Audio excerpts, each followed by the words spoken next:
Happy Friday. Good morning, ladies and gentlemen. Welcome to the Pinstripe Chronicles. This is where fans become family. I'm Rob. I'm towing the slab this morning along with Donald and Tats as usual. We got the three amigos. We've got the family in the chat. Do like Raziel says, hit that like button. Subscribe to the channel if you want to join the conversation with everybody, and join the membership club if you want as well. We've gotten some great people joining as of late. Ken and Consigliere gifting memberships. It's been awesome. So if you want to do that, please hit that join button. But nonetheless, a few things to talk about today, of course. Aaron Judge, the now two-time, should be three-time American League most valuable player. Unanimous decision, along with Shohei Ohtani winning the MVP yesterday. So congratulations to both. And Hal Steinbrenner flexing his financial muscle. We're going to get into that. And of course, anything else the family in the chat brings up, we will talk about as well. And I do want to say good morning to the family because we've got a lot of people here with us already bright and early. Jonathan, as usual, Sean Browning, Stevie B, Raziel, as he mentioned, he said, pay the plug, man. You got to pay the plug. You got to hit those like buttons.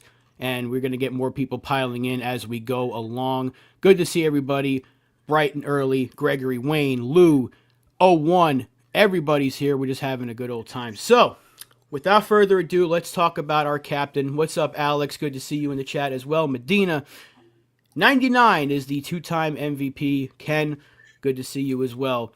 How are we feeling, Donald, about the decision to give Judge all 30 first-place votes? You think he should have been unanimous?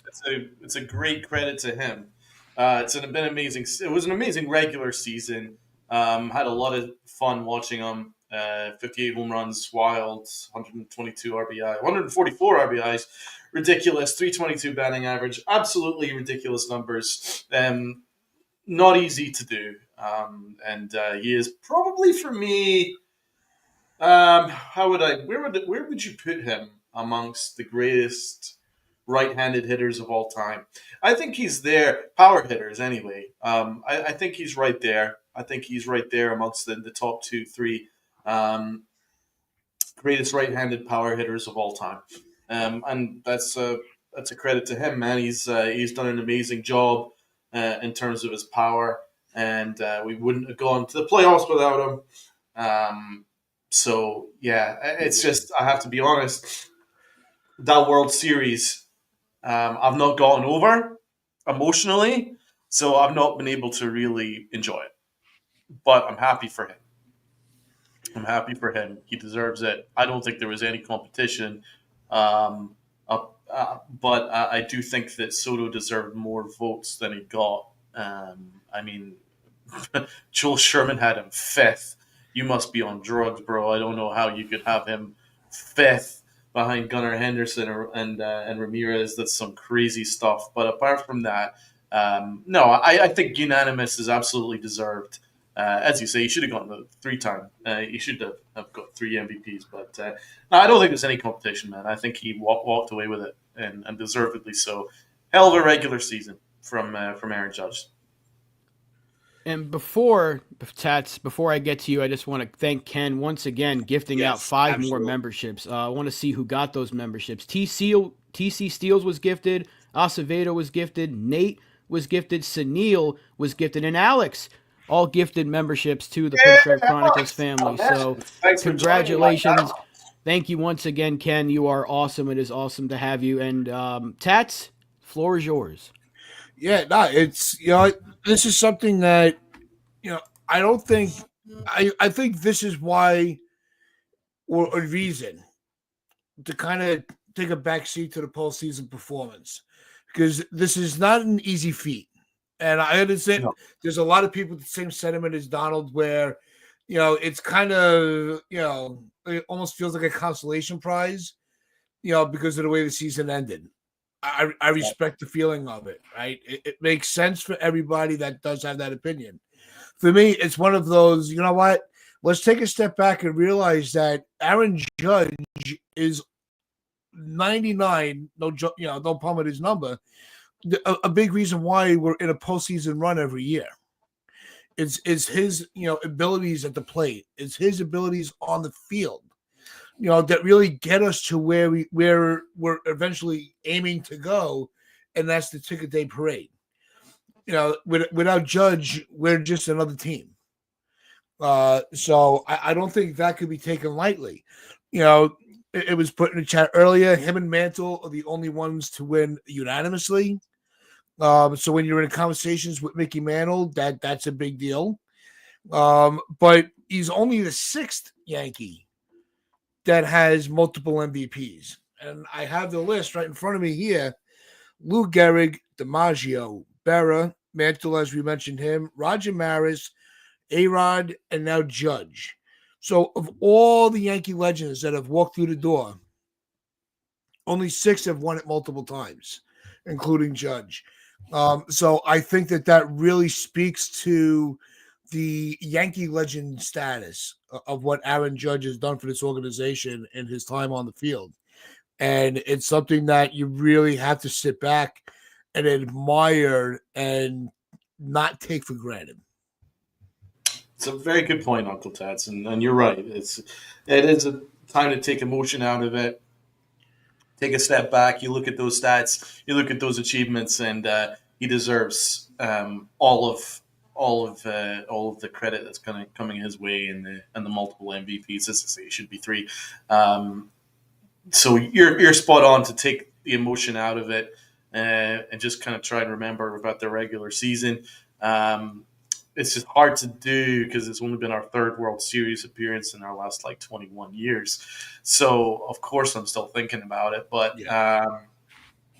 and it'll be hard for me to forgive.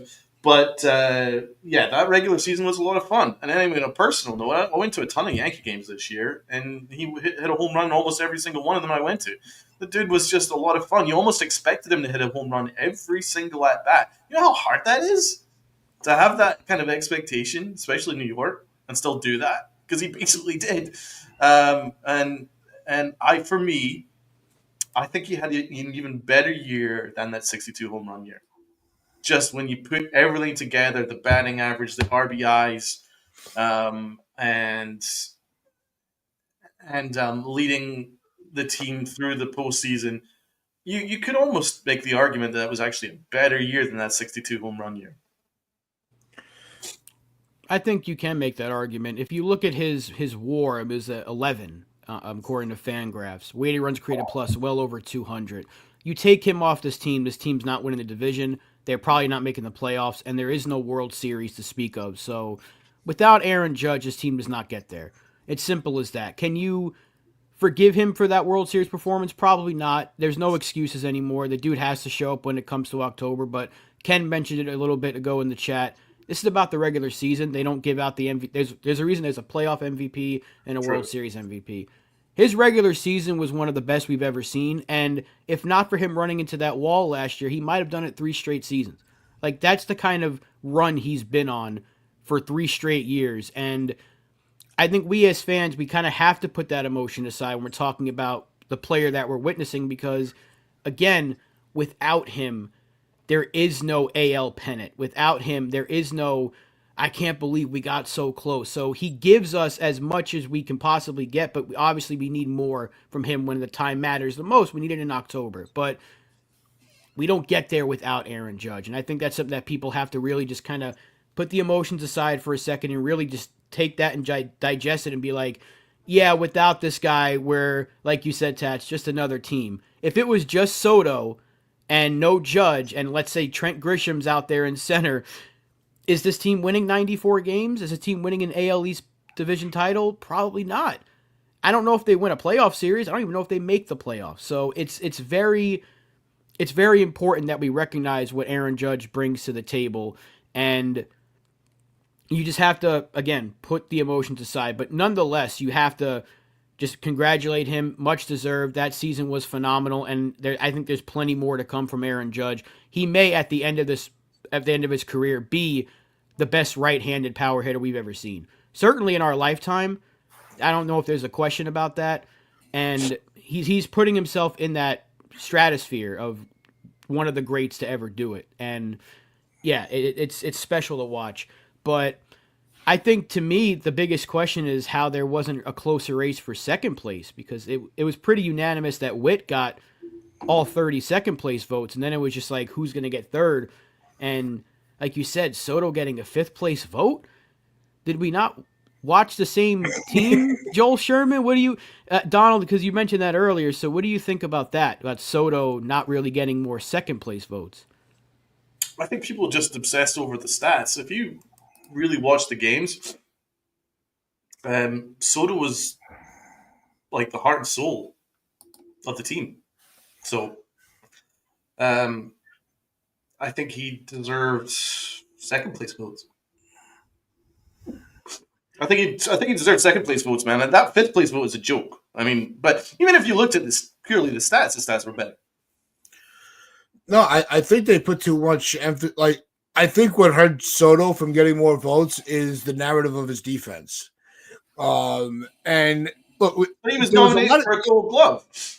no. Well, that's what I was going to say, but that's the part of it that doesn't make sense because that's why I'm saying the narrative of not that he has a bad glove. I actually was surprised that it was unanimous because of the season Bobby Witt had. I thought he would have at least gotten one or two first place votes because of his all around ability as, a guy pretty much that could do everything, including hitting home runs. I think Bobby Witt's going to turn into one of the next really key 5 tool players in the game. But with that said, yeah, you still know Aaron Judge. He can't carry a team on his back the way that Judge can. But I thought it was more surprising that Bobby Witt did not get at least one first place vote. I'd agree with that. I thought it was going to be a little bit closer because Witt was fantastic this year, and I do think he can put a team on his back. That's how good he is. If you take him off the Royals, that team ain't sniffing the playoffs. Like when you think about an MVP, Bobby Witt is an MVP caliber player. I thought for sure he was going to get at least like 4 or 5 first place votes. I thought it would have been a little bit closer, but hey, I'm happy it was unanimous for Judge. But I don't want to downplay Bobby Witt at all because he's a special kind of player. Let's have a look and see the other contenders. So we had Gunnar Henderson. He had an 893 OPS, it's pretty damn good. 37 homers, 92 RBIs, 159 strikeouts, 280 batting average, a WAR of 9.1 according to ESPN. So Gunnar Henderson had those stats. Let's have a look at Bobby Witt. Bobby Witt was remarkable. He had a remarkable year. Bobby Witt had, let's see how it compares to Gunnar Henderson. 332, holy shit. 32 homers, 109 RBIs, 977 OPS. God damn. And what else?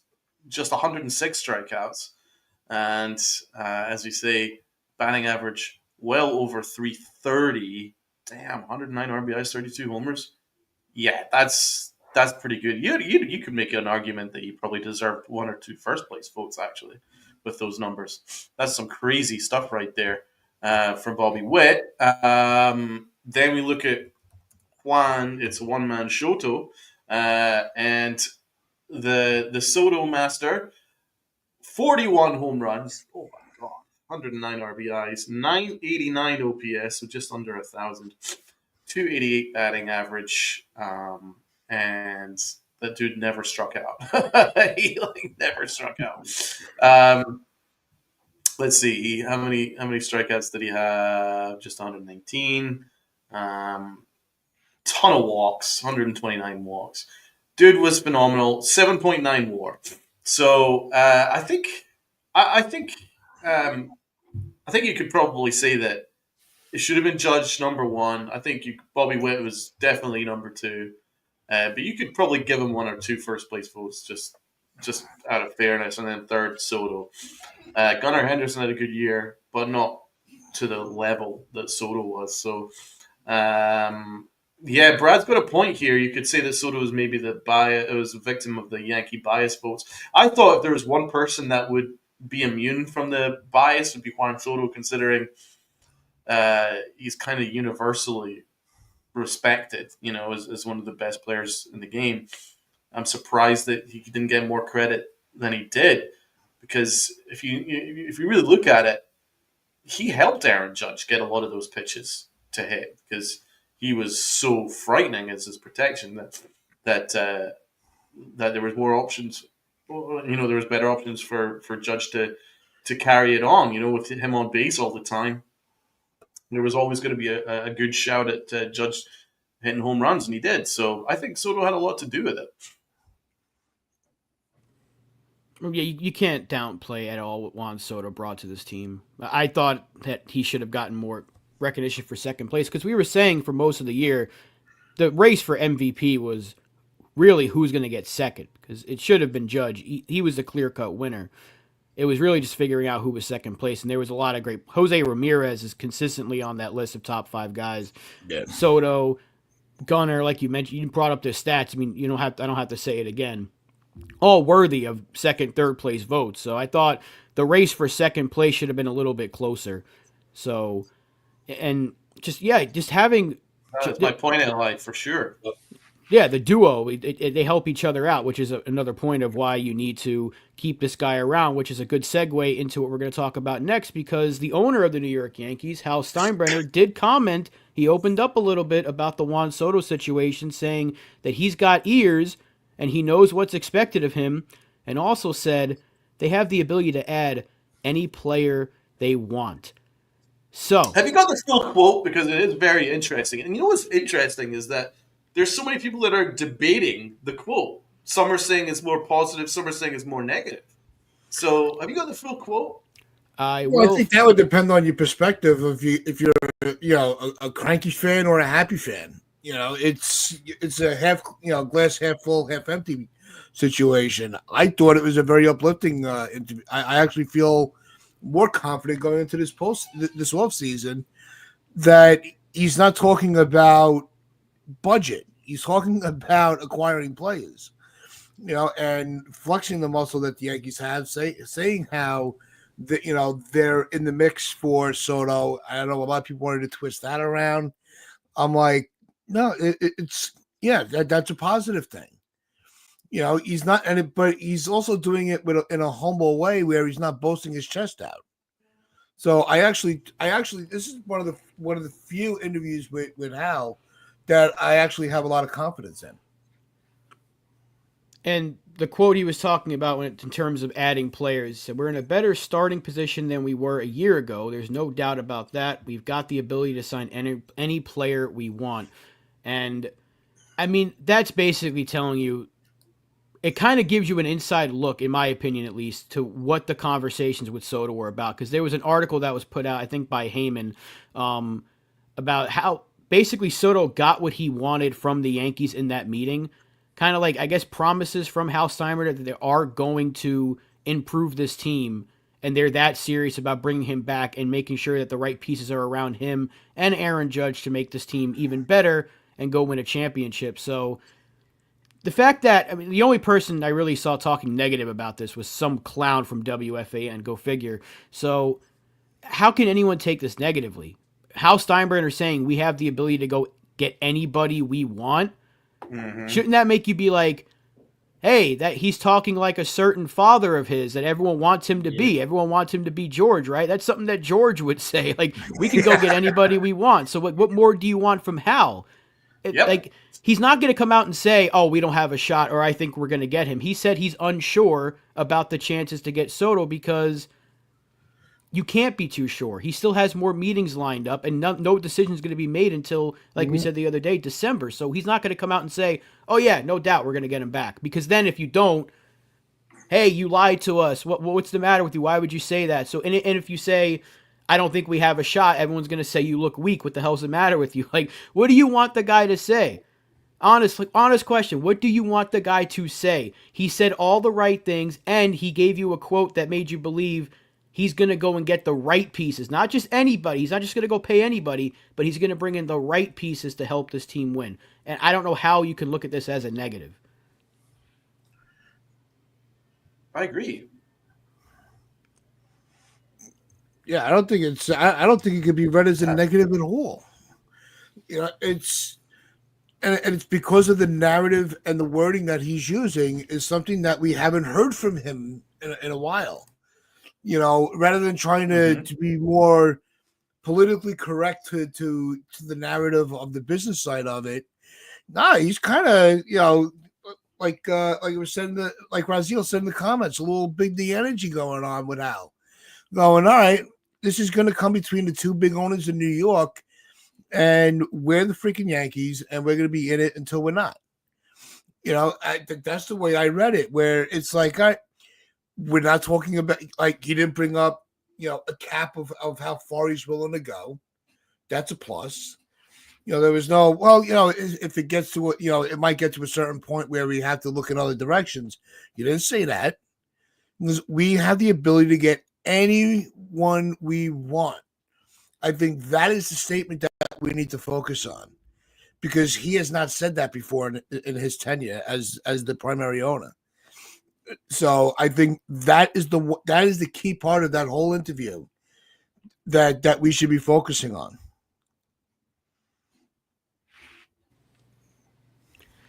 So, in terms of players that they could add, there's been some rumblings going around that the Cubs might be open to trading Cody Bellinger, and that's led some people, myself included, to think about possible ways to get this guy on the Yankees.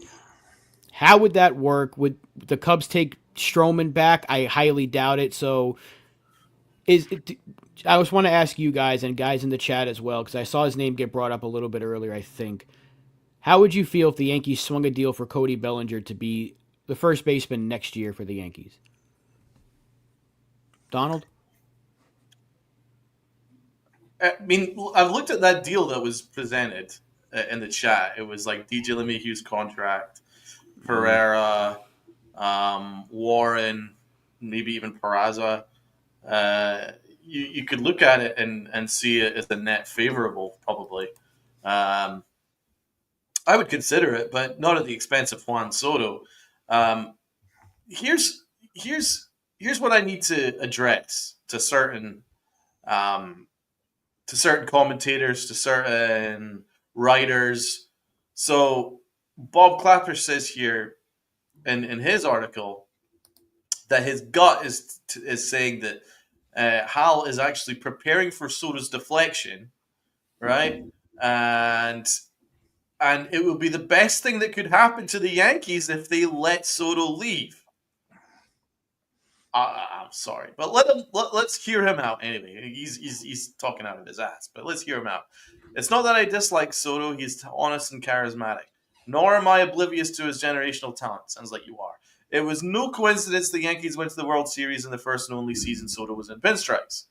But the Bombers have weaknesses that could be better addressed with a frontline starter. Why would that preclude us from getting a frontline starter if we got Juan Soto? They need a third baseman who allows Jazz Chisholm to move to second base. You're not wrong, but there's nothing that precludes the Yankees from doing that anyway. They need a first baseman to replace Anthony Rizzo. Again, you're not wrong, but there's nothing to preclude. Can I just keep saying that? So prepare to say hello to the Yankees' Plan B. The Yankees are. Brian Cashman is quietly considering Corbin Burns, Alex Bregman, Christian Walker, and Anthony Santander. And that would make the Yankees a better team than if they extended Juan Soto. He said that he felt that Steinbrenner was more circumspect in those quotes when he said, "No idea, no idea. All I know is he's earned his free agency tour. We listen to our fans. I've got years. I know what's expected of me." He says that wasn't a rallying cry. It sounded more like a weary admission. I don't know what he's seeing here. A weary admission. It doesn't sound like a weary admission to me at all. But so let's address a few things. First of all, would I make that Bellinger trade? Yes, I probably would. But not at the expense of obviously bringing back Juan Soto. Everything that Bob Clappish is saying there, you can get a first, because I was doing the maths. You could actually, if you move DJ LeMahieu's salary, moved Stroman's salary, even moved Nestor Cortez's salary, and didn't pick up a couple of options such as Trevino or whatever, and then you say you made a deal for Nathaniel Lowe. Arbitration, I think, is about $10.7 million for Nathaniel Lowe, right? So you pick him up, You go internal with second base, say Peraza and Durbin, or even third base. You could either way. You could have Peraza slash Durbin Yeah. play that position. Um, you got Nathaniel Lowe at first, and then you go and get yourself a starter. That'll cost 25 million per just for this year, and then you could maybe have it higher the year after, whatever. But you could all those put together, and then you can go and sign a top reliever, and guess what? It'll be about the same payroll as we had last year, if not less. If you got rid of those contracts, it's more than affordable to get. What I'm saying is, it's more than affordable to get under $300 million and make those moves. There is nothing precluding the Yankees from making those moves. Yep. Can I keep repeating that? So it's for the people that are saying that the Yankees are better off without Juan Soto. Nonsense. It is a lie. It is a lie perpetrated because for no reason really. You need Juan Soto. You absolutely need Juan Soto. But you need to build around him too. You absolutely need to build around him too. Um, Now, am I saying that I would give him $60 million per year, anything like that? No, I'm not saying that. But as long as it's around about 50 mil in that wavelength, I think we can get on board with that per year and still make those deals, and we'd be a better team. I absolutely believe that. Well, the thing is, you can like the non-tender deadline is actually today, so we're going to find out a lot more by the end of the day who they're keeping, who they're letting go. But I've had notes in my phone for weeks now about who I would let go and all that stuff. Birdie, Grisham, Meza, Trevino, Brubaker, that saves up almost $20 million. So Wow. on top of what we already have to spend. Then if you can get rid of Stroman and Core, I don't think they're trading DJ because let's be honest, if any team, first of all, he's got a no trade, you're right, Sean. Second of all, if any team takes even a shred of DJ's contract, that GM should be fired. That dude is beyond cooked. Nobody should want that player. So let's just be fair. It sucks that it's happened that way, but you cannot move. You gotta just cut him. You gotta just pay him not to play for you anymore for the next couple of years and be done with it. If anyone takes DJ, then we should be thanking that team's GM, and we should be giving Cashman a lifetime extension if he can get DJ off the books. But even if you don't move that, if you move Stroman and Nestor, you have plenty of money to get two high-end relievers. Maybe even trade for Bellinger, or if not, you want to go cheaper, go trade for Lowe, because I love Nathaniel Lowe. I just don't know if he's available, because Texas can afford that contract, and he's a great player. Or you can go a little bit cheaper and get a Lamont Wade Jr. in a trade, right? Mm-hmm. There's options to go get a cheaper first baseman, and you can still sign a Max Fried, or you can maybe you get Sasaki, or like I've been mentioning, maybe you swing a trade for a Logan Gilbert that's only going to cost you $8 million if the Mariners are willing to listen on one of those guys. It's all possible, and the team would be better. Letting Juan Soto walk to sign Walker, who's 34, Santander, who's 30, 31 or 30 years old. You can't play defense. He can't play. You think Soto's bad? Okay, so watch Santander in the outfield. I love Corbin Burns, but again, he's 30, and do you want to give another $30 million contract out to a starter? I don't think the Yankees do. Does that make the Yankees better on paper? Probably for this year, maybe for 1 year, but the decline of those players, you're going to be looking at 3 DJ LeMahieu's on your roster in 2 years' time. You don't want that. Juan Soto is 26, so his decline won't come until halfway through his contract, if that. He's that good of a hitter that he'll probably still be good at the age of 34, 35 as a DH at that point. So you can't compare the two. This is a repeat of what they did when Cano left, and they said, let's get Beltran, let's get Ellsbury.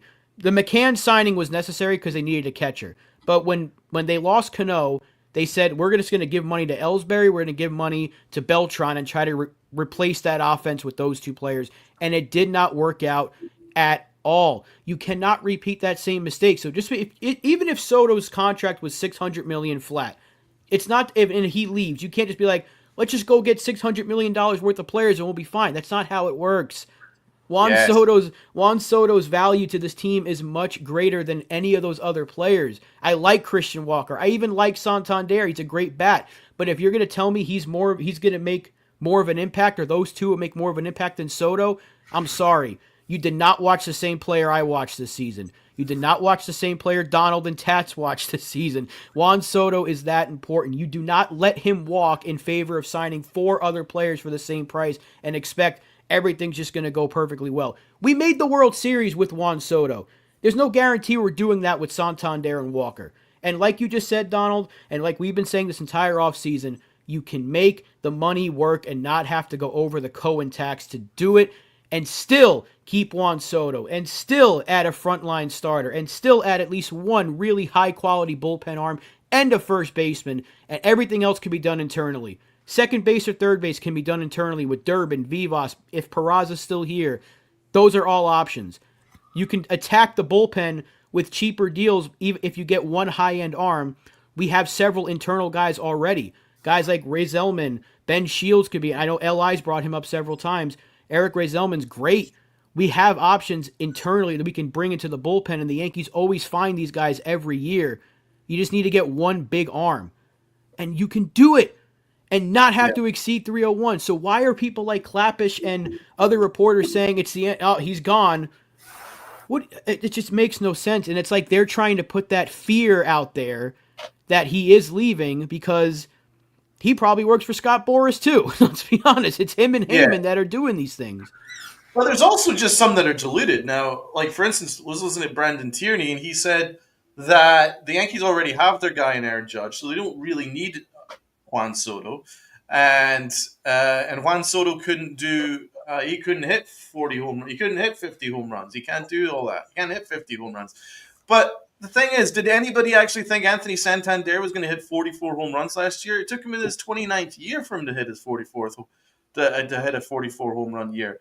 The year before that, he hit 28.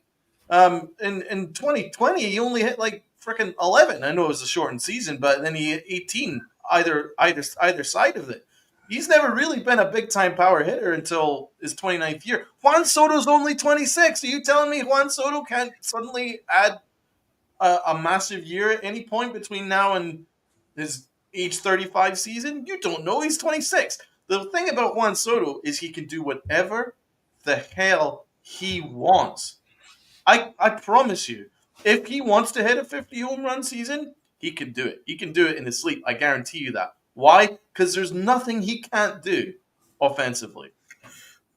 For me, I think his role was a selfless role last year. He's like, we've got Stanton, we've got Aaron Judge. They're going to be the guys that are going to be going for the home runs. I'm going to try and get on base for them. And that's what he aimed to do. So he worked the pitch counts. He was working like 14 pitch counts and 11 pitch counts. He'd get on base. He'd take his walks. He wasn't expanding his zone.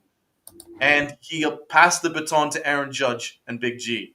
So that's partly, he actually sacrificed some numbers that could have gotten him more MVP votes in order for the greater good, right? That's what I'm saying. Soto is capable of doing anything he wants to do. And I think he was amazing.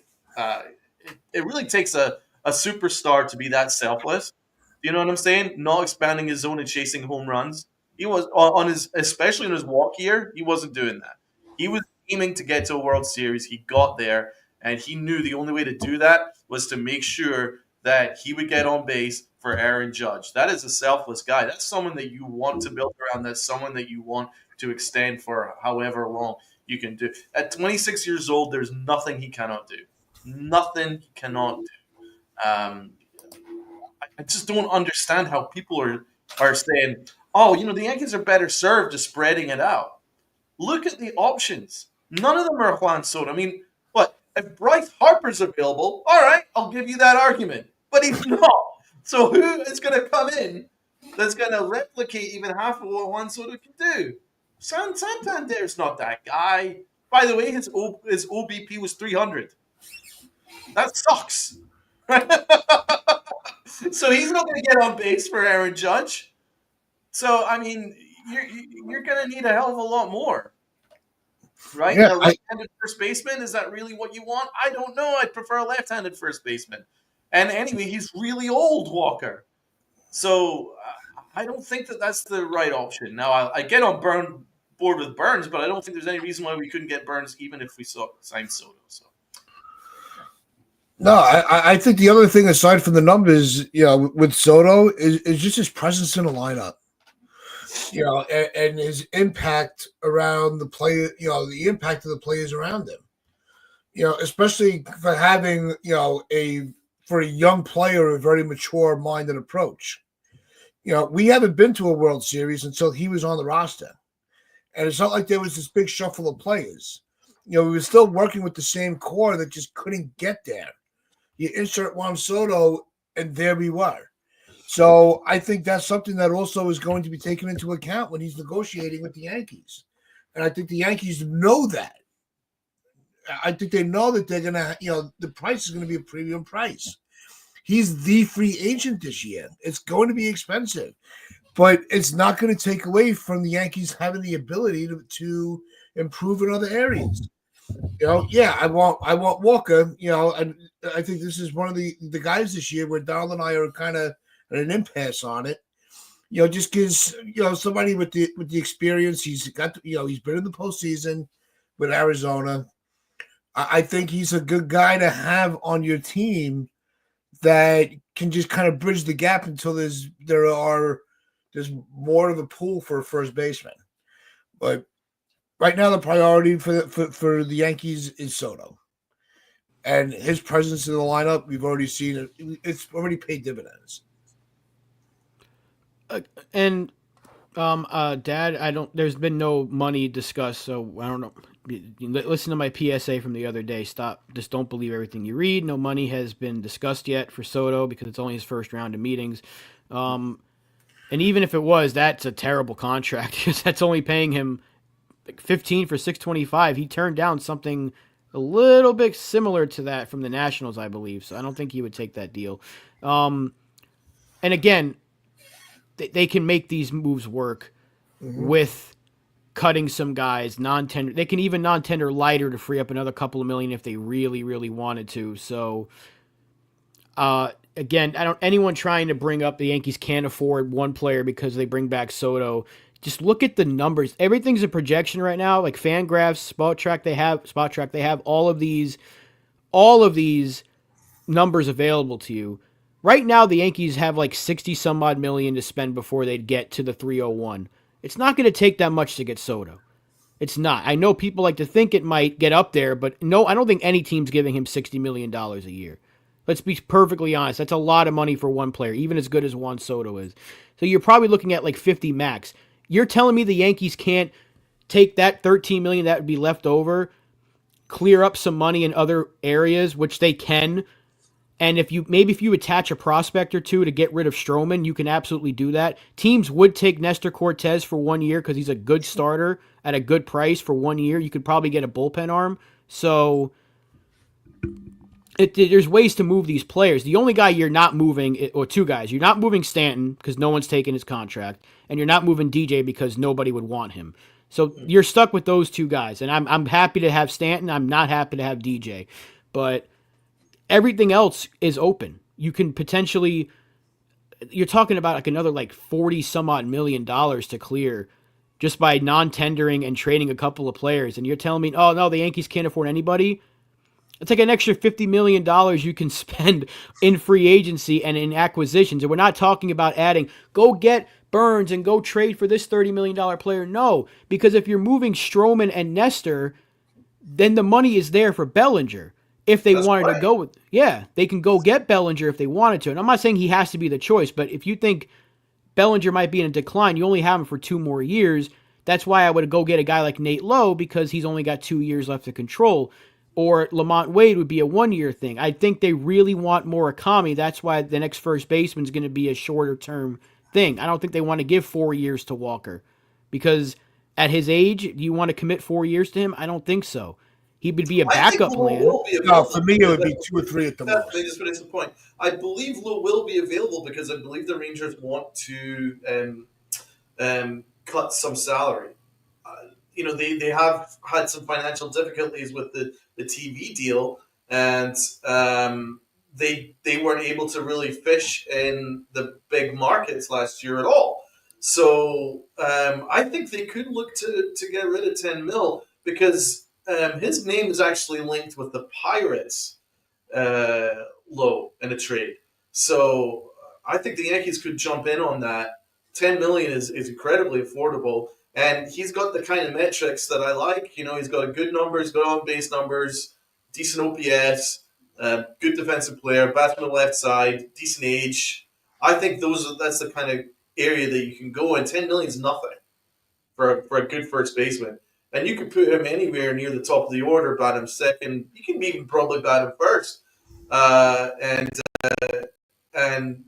along with Juan Soto and Aaron Judge, not much will change. I think they'll give you representative numbers to what Gleyber Torres gave you. Oh yeah. Plus, and you get a plus glove. And I think that's the most important thing. That's why I would be fine with Bellinger, even at his price tag. He's a good first baseman. He's a plus first baseman and outs above average and defensive runs saved. I think he's been better at first than he's been in the outfield the last couple of years. So yeah, I love Bellinger. Bellinger would be fine if you put him. His contract? Is it about 29? It's 27 a year with an this year is 27, and he has a player option for next year. So if he has if his numbers are similar to last year, that's fine. And if he opted in, that's the price the Yankees can easily afford. If he has a really good season, he'd opt out, and it's a 1-year commitment. And I don't think it would take too much to get him because the Cubs need to get rid of him apparently. So it's not like you have to give up Spencer Jones or anything for him. It'd probably take you if they took Stroman, great. I just don't think the Cubs want him back, although they do need pitching. So maybe Nestor can be a factor in that trade. Yeah. Would they take Nestor for 1 year, for possibly 1 year of Bellinger, and you give them some prospects? I would give them Warren. I think about giving up Chase Hampton as well. I like Chase Hampton, but if it took we need a first baseman. Even Emerson Pereira, I don't know where Pereira would fit as a Yankee, so I'd be happy to trade him too. Pereira's a guy. A reason why I would be comfortable trading Spencer Jones for the right player is because we cannot forget the kind of player Pereira was before he got hurt last year. He was tearing it up in AAA, and he was once a top prospect. He still is a top 10 guy for us, but he was even higher prior to his injury. So I don't want to forget what he is. Now, I think Spencer Jones has the higher ceiling, but it's not like we don't have outfielders in our system if we traded Jones. So that's why I've said I would trade Spencer Jones for the right player, not just for anybody. I wouldn't trade him for Bellinger or for Nate Lowe, but if we can get, I'll say his name again, Logan Gilbert, I would trade Spencer Jones for that. Because that's an $8 million ace to add to this rotation for the next 3 years. Diaz as well, another first baseman. I like Diaz. So, again, the options are out there, and none of them cost a lot of money, especially if you're cutting salary in other areas. So, guess what? Clappish. The Yankees can absolutely get Soto and still attack every other need. If we can figure this out and you can't, and that's your profession, you can't figure this stuff out, this is why people are coming to the shows on the internet now. They're not listening. Right. They're not listening to these idiots that are just spouting off nonsense to get clicks and fear-mongering. It's ridiculous now. Just if people would just just look up the stuff for themselves and do some math, you can figure this stuff out. Everything's possible. I'm not saying everything that we're saying is going to happen because that's fantasy land to think, oh, we're going to clear all this money, we're going to get this player, this player, this player, but it's a possibility. All we're saying is the Yankees can absolutely make it happen. And don't listen to Michael Kay. You're absolutely right, John. Yeah. I mean, as I mentioned in the previous podcast, Michael Kay was acting more of a fan than anyone when he looked pale with worry. I mean, you got to have some faith in the Yankees, man. And Hal Steinbrenner. He's friends with Hal Steinbrenner. Why is he so worried? I honestly think that Hal Steinbrenner wants to succeed. He wants to. He knows that if he let Juan Soto go, it's a massive kick in the teeth to his tenureship as owner of the Yankees because it's a horrible look. Now, I'm not saying that Soto's definitely going to come back to the Yankees. I don't know. No one knows. None of us know, right? But I know that Hal Steinbrenner desperately wants to bring him back because he knows himself that it's a horrible look to have a Yankee emigrate to the Mets because you got outbid. That's a horrible look, especially considering what he means to the organization. And again, for anyone that just looks at the metrics and just looks at the stats or just looks at his outfield metrics, no. Just uh, just look at his at bats and just think about the fact that he is a throwback player. For me, he is a throwback player to an era like the 90s and the early thousands.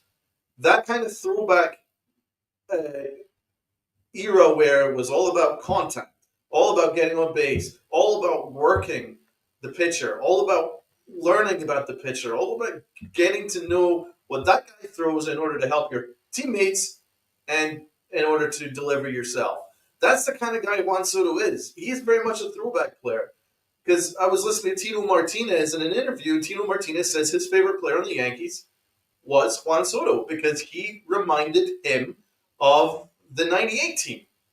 And that's why I love Juan Soto more than anybody else on that Yankee team, more than Aaron Judge and all that stuff, because he reminds me of an era where we won all the time because he had that win at all cost mentality. He had he has the bravado, but it's more than the bravado. The bravado is actually to put off the pitcher. The bravado is not him being arrogant. It's him putting off the pitcher because he's like, I know what you're going to throw next. And he does. Do you know how many people know in baseball, the amount of people know that next pitch is coming? Few, if any. Juan Soto does. That's why he's special. That's why there's nothing he can't do. At 26, he's only going to get better. So I really feel that people are underrating him because maybe they're only just looking at the stats, or maybe they're thinking, hey, we've already got our guy. We don't. Juan Soto was a big part of it. He needs to be a part of it. And why wouldn't you want to keep that duo together? Like the whole he can't hit 50 home runs. Who cares? He doesn't have to. He hit 41. Like, are we forgetting that he hit 41, which is a career high? He set career highs the last 2 years in home runs, actually. And we're gonna pretend like because he can't hit 50, that's a problem. It's unbelievable. Like the way that people, and it's not even like some fans, but like reporters are trying to smear this guy. I don't like his arrogance or his ego. What ego? The fact that he shuffles, something that younger players can attach. Like, you remember the Little League game, all the players in the background doing the shuffle with him? Like, it was awesome to see. And he's a guy that's very humble too. He knows what he needs to do. But this is what I can hate about fans too, is because we're always asking, God, we need some energy on this team. We need some arrogance. We need that kind of player. And we get one, and now people are like, you know what? Maybe it's a little too much. Why? Because he shakes his head and says, I got you? Well, don't we want that? Don't we want a player that's going to like say like, I got you, motherfucker. Like it's game over for you. I win. And we loved it. But now that's like, now that he's that at bat where he hit the home run that got us to the World Series. Oh, he was blocked in. Didn't I fucking say it at the start of the at bat? I was like, I feel really good about this. The whole at bat, you said it. And when I talked to my dad after that bat, he said the exact same thing. Anyone who watches the sports would know that he's locked in. And we want that on this team. But now it's like people are trying to smear this guy's name for what? And I don't want to keep getting into this spiel. I just think it's we shouldn't be paying it any attention, but it's all over the place and it's really annoying. I just want to see something that Chris was saying up here. He would like to see what it take to get Fairbanks and or Diaz or Lowe. Well, we know the Yankees were talking with the Rays last year at the deadline for Fairbanks. Nothing has happened this year. Anyway, I would like to get Fairbanks if we can. I would love to get Diaz if we can. I don't know what it would take to get those two, but the Rays, it feels like they're always open for business. And since they had those discussions last year, maybe if you're Cashman, you can try to open those discussions up again. And yeah, I heard about that, Li, about the fact that he can't pitch in the cold. But I'm looking for like a potentially cheap back end of the bullpen kind of arm. I think they can go other places. Like the Cardinals have several guys that John King, who the Yankees really like. They wanted him in that Texas trade with Gallo. He would be probably very easy to get from St. Louis. So I think the options and trades are they're a lot easier. And again, I said it a few times already, I'm spending big on the bullpen this offseason because they need it. Yeah, ever since I saw the one comment, Eastman's been kind of staring me down here. The other thing that hasn't been mentioned yet is the fact that he plays every freaking game. Yeah. Even when he was hurt, they had they almost had to like tie him into the dugout not to get on the field. He wants to be there. His limb could be hanging off. No. He's getting paid to play. He wants to play. And I think that's something else that really that's an increase in his value, despite what some of these talking heads in the media want. Yeah, You and know, as Rashid says here, that's something that talking you about really can't intangibles. replace. Yeah, and talking about intangibles, Soto's all about intangibles, and there's not enough in the modern game, and especially in this current Yankee team, that know about intangibles that deliver the intangibles. He's one of them. You some of that is immeasurable, and that's why some people underrate Soto because there isn't really necessarily an intangible metric, just like there wasn't an intangible metric for Derek Jeter, but you know that you felt good about him in winning positions and winning spots because they tend to come through. And Soto's got that mentality. That's why I felt very confident in his at bats in the playoffs. It's just because there was just something about him. He just had this air of confidence, and I think that's underrated. There was a question here: what we should do about second or third base, depending on where we put Jazz. Rob, what would you do about that? You have open competition. I think ideally Jazz would be at second base, but I think it really depends on who's in. Like, if they get Soto back, Jazz helps out Soto, but at the same time, you can argue he would help out Judge if Judge moved to left field, because having that good relay arm is going to help either one of those two. Although Judge probably the better outfielder, so you might want to give Soto the more help. Put Jazz at second, and I'd have open competition for third. Bibas, Peraza, Durbin. I'm not moving Anthony Volpe. Li, please stop suggesting that. He's been perfectly fine at shortstop. I don't know why you keep trying to move him yet. There's no clear-cut shortstop on this roster that's ready. I'm keeping. I don't know where they put Jazz. If he's at third, fine. I'd be perfectly fine with Peraza or Durbin at second, but I'd prefer Jazz at second base. I just think he's more comfortable there. Although he was good at third. He was good at third. I leave it up to Jazz. If Jazz wants to stay at third, then you worry about second base. If he's like, if he's more comfortable at second base, then you worry about third. I just leave it up to him. I'm not. Jazz, I think this coming year, now that he's got that New York vibe in him, I think he's going to have a full year with us. I think he's going to be explosive. Let him be as comfortable as possible on the field, because either position you put him in, he's going to perform to high expectations, and he's going to play to those expectations. So I think that's where, all right, then you worry about second or third, depending on where he wants to play. I agree with that.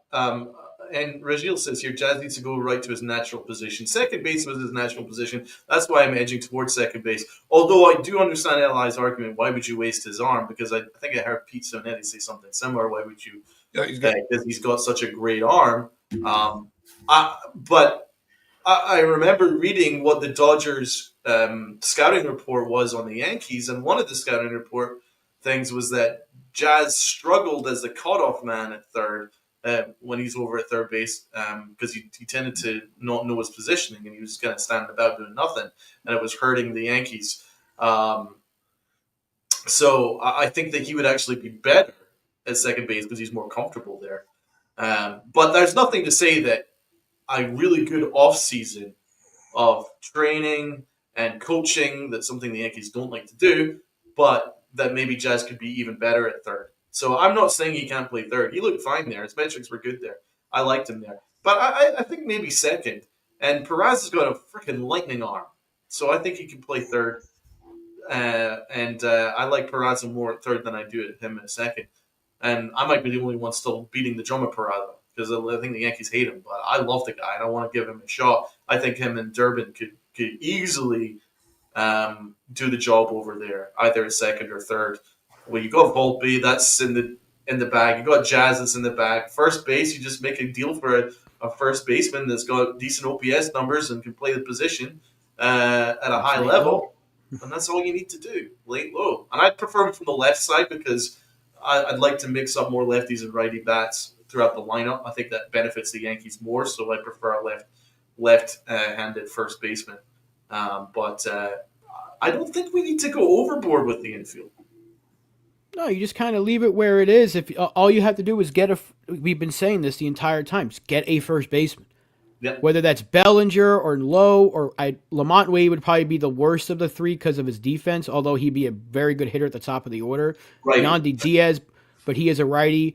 But the other three are all lefties, so those are perfect choices for first base. Because I don't want to see DJ there. I don't want to see John Birdie playing there. That's why I think they can non-tender. Birdie was all right, but he gets hurt and he's older now. Plus, you can save a few million if you non-tender him, or you can even try to move him and get something back. Because there is value there. I think Durbin can take that role that John Birdie would serve right now, because Durbin can play all over the place. I don't want to put Durbin at one position. He's kind of like Waldo, where you can stick him at short, you can stick him at second, third, first, the outfield if need be. You can, if you have two of those guys on your bench, that brings a lot of value, and they're going to get playing time with the way the Yankees like to give some days off to people. So I think he'd be a pest. Durbin's going to be a pest. He's going to be very annoying. He's going to be a very, very, very annoying player because he's tiny. He runs like hell. He can put the bat on the ball. He's a perfect if he's a starter, and I do think he can start if he has a good enough spring. He's a leadoff hitter, and he's a perfect leadoff hitter. Yeah. So you could put him there, but I agree. I want to see Peraza get a shot. It's now or never, because if they don't like him, you have to let him go. Literally, you have to get rid of him this year. He's out of options. They got the fourth option. They used it. It's now or never for Peraza. So either you use him or you let him go.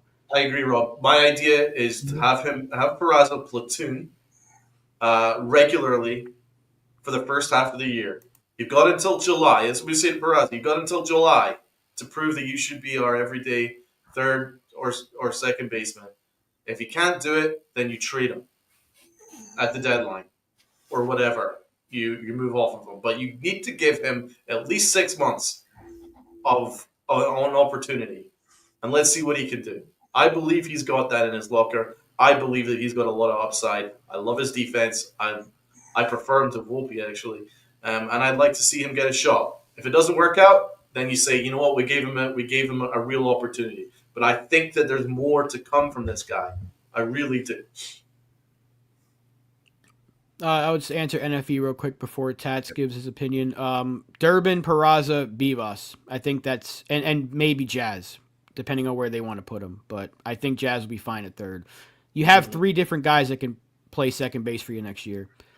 And there's even Jesus Rodriguez, who they put on the 40-man, that can play all over the place. He'll be ready within the next year or so. There's plenty of infield options. We have 150 of them. We don't need to add another infielder. You just got to get first base. So, Tats, what are you thinking about Peraza? I think they've already closed the book on him. I don't think he's going to get his shot. He's already, they've passed every opportunity with a wide open door. I think Durbin's going to be, he's going to be the guy that they give. I'm going to call it the Volpe treatment. He's gonna get the start out of spring training. And I think the way he's performing in winter ball is really he's really putting the Yankees on notice to implement him into this field. I think they're gonna want to keep him at an everyday base. I like the idea of having the flexibility. Maybe you do that to give a guy a day off here or there and switch it up depending on, the teams we're playing and the lineups. But I don't think he's a failed prospect. He's a misused prospect because he hasn't failed. He just never got a fair shot. And I think it's going to be like a Tyler Estrada for Peraza. He's going to find a new home and he's going to strive and he's going to do fine. It's a good example. But I don't think it's going to. I don't think Peraza is going to be the guy for the Yankees. I think they've already moved on from him. You're probably spot on, man. Yeah, it is a shame because you're absolutely right. You are absolutely right, Tats. They had every opportunity for the last 3 seasons to play this kid. and they didn't do it. They didn't give him a fair shot. Even when he was actually starting to hit, they sent him back to AAA. So, I mean, 3 years of dicking this guy around, I don't really have a lot of confidence that they're going to give him a shot. I would like for them, like my own personal opinion, they should give him a shot. But realistically, you're right, Tats. I think he's done. If you can package him in a trade for just to get something for him, like if he's part of a Bellinger trade, or if he's part of a trade for a pitcher that Seattle has, because they do need bats, so he could potentially start out there with a fresh start in Seattle. But again, we're talking about another player that should have been moved years ago when he had value. But his value is diminished, even though he was good in AAA. But it's like, how much more can we say? Look what he did against AAA pitching, because he's been killing AAA pitching for 3 seasons now. So this is all the Yankees doing. He should have been given a fair shot the same way Volpe was. And they could have, again, this is their wording, not ours. Hal Steinbrenner himself said it. The middle of the infield was supposed to be Volpe and Peraza. And also, Peraza actually played well in a very brief time that he was called up. He did. Last season. He only played for about a week, and he played well. He hit a home run by game 2.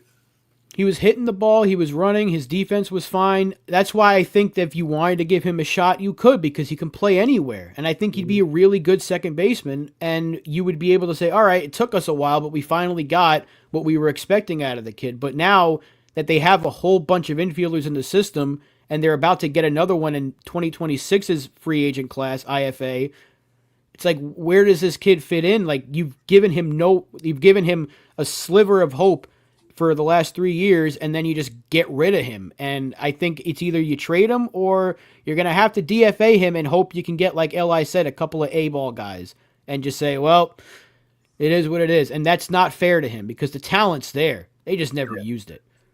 Well, I guess their argument to us would be, we gave him the opportunity to get the shortstop job out of camp, but Volpe just took it off him.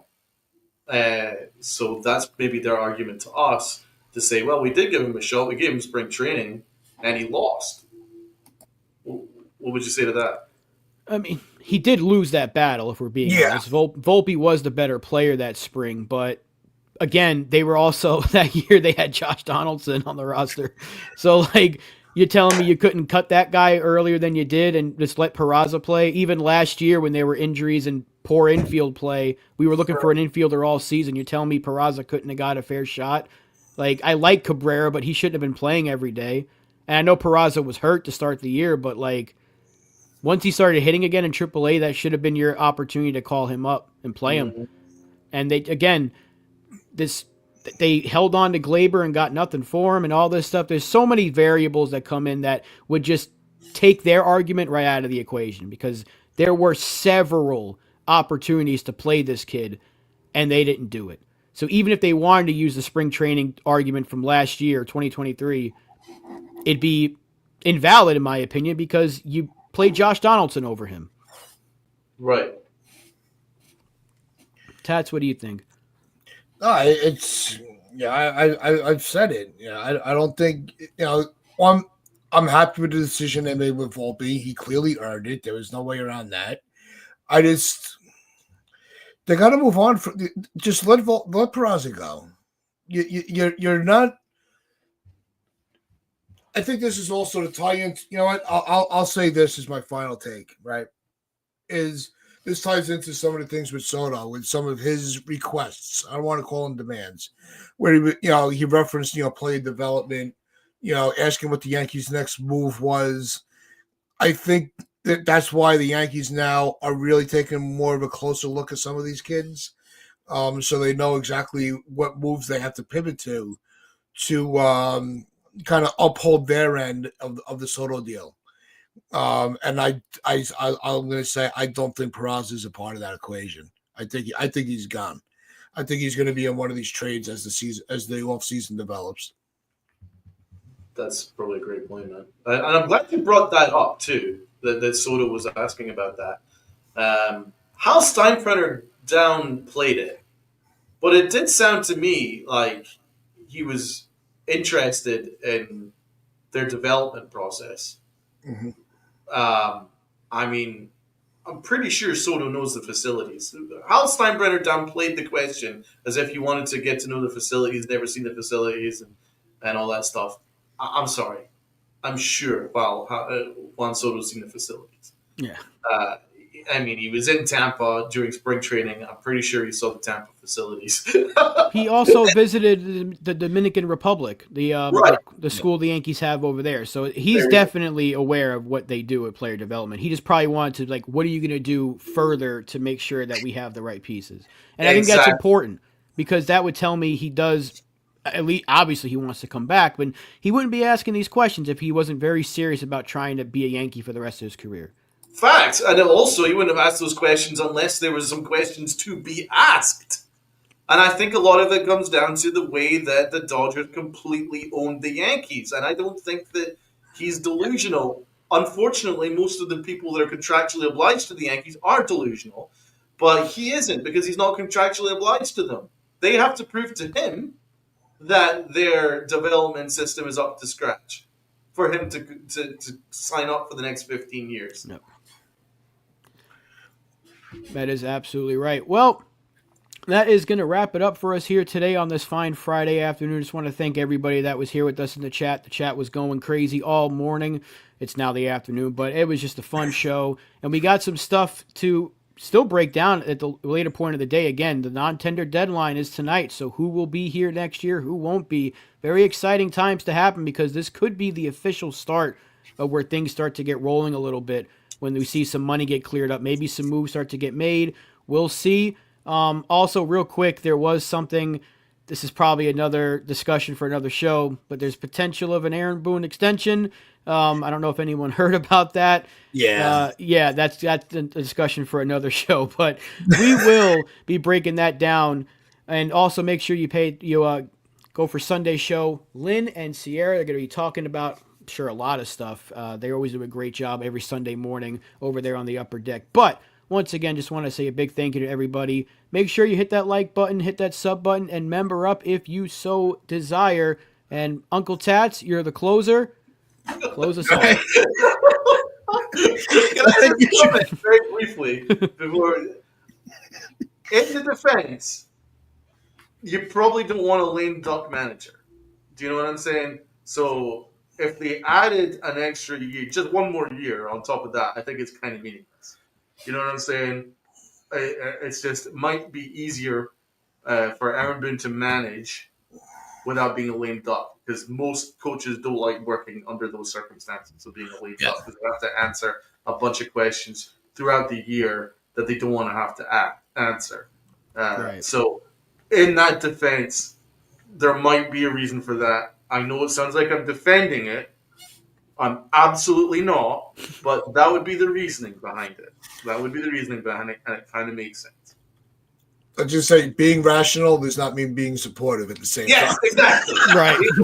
That's right. Exactly. Let's just clear that up right away. Facts. Don't want anyone to think that I'm But yeah, we'll definitely dive more into that on Monday. But as Rob was saying, it is time to close it out. So if you haven't already, hit that sub button. We got a few sub. You have more subs today.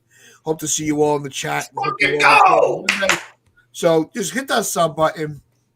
Hit the like button. Share this out with your friends, your family, the strangers on the corner. This has been the Pinstripe Chronicles. This is where fans become family. And as we always say, wear those pinstripes with pride and play hard. Thank you, everybody.